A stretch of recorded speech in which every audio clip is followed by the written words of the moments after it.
तो एक दुख जाता है, तुम दूसरा बना लेते हो। तुम्हारे पास 1000 रुपए हैं, तुम कहते हो 10,000 हो जाएं, बस फिर निश्चिंत हो जाऊंगा। तुम क्या कर रहे हो?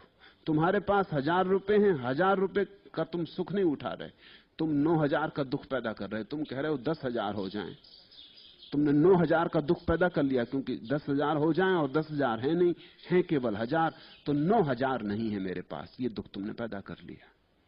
1000 का सुख तो नहीं उठाया, 9000 का दुख पैदा कर लिया। अब ये दुख कहीं भी नहीं, सिर्फ तुम्हारी कल्पना में, कामना में, वासना में। अब तुम लगे दौड़ने की कैसे 10,000 हो जाए।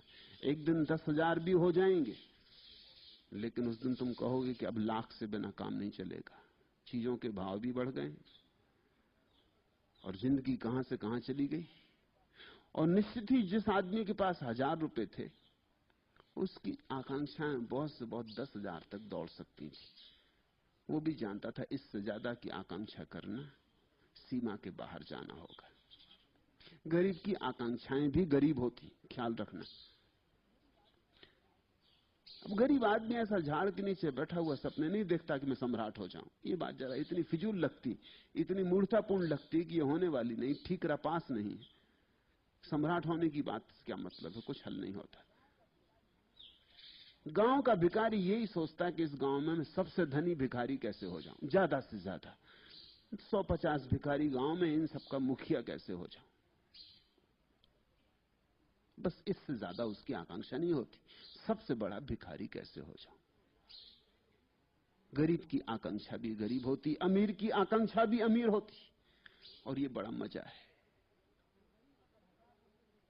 तो गरीब अगर 1000 रुपए थे, 10,000 की सोचता था। जब वो 10,000 उसके पास हो गए तो अब वो अमीर हो गए, अब वो लाख की सोचता है और 90,000 का दुख पैदा कर लेता है। इसलिए अमीर आदमी ज्यादा दुख में पड़ता चला जाता है, क्योंकि जैसे जैसे उसकी संपदा बढ़ती है, वैसे वैसे वासना की हिम्मत बढ़ती है। वो सोचता है कि जब 10,000 कमा ली तो लाख क्यों नहीं कमा सकता, बल आ गया। वो कहता है कुछ करके दिखा देंगे, ऐसे ही नहीं चले जाएंगे। अब देखो 1000 थे, 10,000 कर लिए, 10 गुने कर लिए, तो 10 गुना करने की मेरी हिम्मत है। अब 10,000 हैं तो लाख हो सकते, क्योंकि 10 गुना मैं कर सकता हूं। मगर ये कहां रुकेगा, जब लाख हो जाएंगे तो ये 10 लाख की सोचने लगेगा। ऐसे तुम रोज ही दुख बनाते जाओगे, रोज दुख बड़ा होता जाएगा, रोज दुख फैलता चला जाएगा।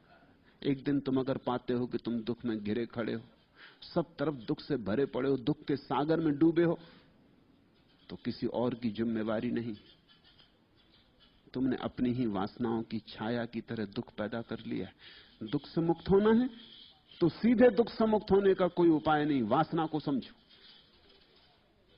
और अब वासनाएं मत फैलाओ। सुख का उपाय है जो है उसका आनंद लो, जो नहीं है उसकी चिंता ना करो। दुख का उपाय है जो है उसकी तो फिक्र ही मत लो, जो नहीं है उसकी चिंता करो। दुख का अर्थ है अभाव पर ध्यान रखो, भाव को भूलो।